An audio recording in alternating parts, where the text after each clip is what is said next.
இப்போது இருக்கிற காலிப்பணிகளை நிரப்புவது என்கிற அரசினுடைய வாக்குறுதியை கூட அரசாங்கம் நிறைவேற்றாமல் இருப்பது என்பது ஒரு மிகப்பெரிய கேள்விக்குள்ளாகிற விஷயமாக இருக்கிறது. ஏன்னா கடந்த ஆண்டு நடைபெற்ற சட்டமன்ற கூட்டத்தொடரில் தமிழகத்தினுடைய முதல்வர் அவர்கள் ஒவ்வொரு ஆண்டும் ஒரு 75,000 காலி பணியிடங்களை தமிழ்நாடு அரசு பணியாளர் தேர்வாணையத்தின் மூலமாக நிரப்புவதாக சட்டமன்றத்தில் 110 விதியின் கீழ் தெரிவித்தார். ஆனால் அதுக்கு பிறகும் கூட ஒவ்வொரு ஆண்டும் நிரப்பப்படுகிற காலிப்பணியுடைய எண்ணிக்கை என்பது வெகு சொற்பமாக இருக்குது. உதாரணமாக இப்போ கடந்த குரூப் 4 தேர்வு முடிவுகள் வந்துச்சு. அந்த குரூப் 4 தேர்வு முடிவுகள் என்பது 4500 இடங்களுக்கு நடத்தப்பட்டது தான். ஆனால் அதற்கு பிறகு நீங்கள் பார்த்தீங்கன்னா அந்த குரூப் 4 தேர்வுகளுக்கு விண்ணப்பிச்சவருடைய எண்ணிக்கை ஏறக்குறைய 13 லட்சம். அந்த குரூப் 4 தேர்வை எழுதினவருடைய எண்ணிக்கை ஏறக்குறைய 11 லட்சம். இன்றைக்கி தமிழ்நாட்டில் இருக்கக்கூடிய காலி பணியிடங்களுடைய எண்ணிக்கை 6 லட்சம். தமிழ்நாட்டில் இருக்கக்கூடிய டிஎன்பிசி மூலமாக நிரப்பக்கூடிய பணியிடங்களே ஏறக்குறைய சுமார் 5.5 லட்சம் 6 லட்சம் பணியிடங்கள் இருக்குது.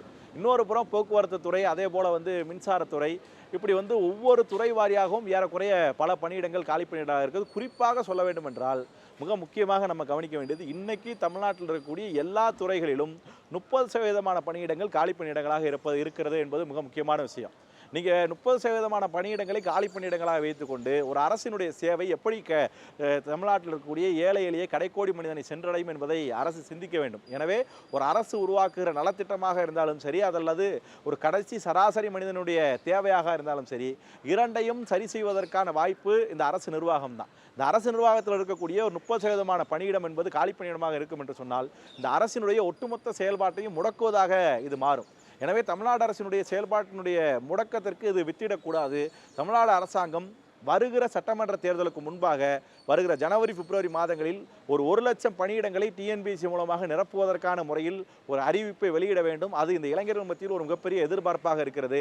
ஒவ்வொரு டிஎன்பிசி தேர்வு அறிவிப்பின் போதும் இளைஞர்கள் எழுப்புகிற மிக முக்கியமான கோரிக்கையாக இருக்கிறது. காலிப்பணியினுடைய எண்ணிக்கையை கூடுதலாக அறிவிங்க அப்படின்றது மிக முக்கியமான கோரிக்கையாக இருக்குது. எனவே அந்த கோரிக்கைகளை கவனத்தில் கொண்டு திமுக அரசாங்கம் இன்றைக்கு தமிழ்நாட்டில் பல நல்ல திட்டங்களை செயல்படுத்தினாலும் கூட இளைஞர்களுடைய வேலை வாய்ப்பு என்று வரும்போது ஒரு பாராமுகமாக இருக்கிற நிலைமை என்பது இருக்கிறது.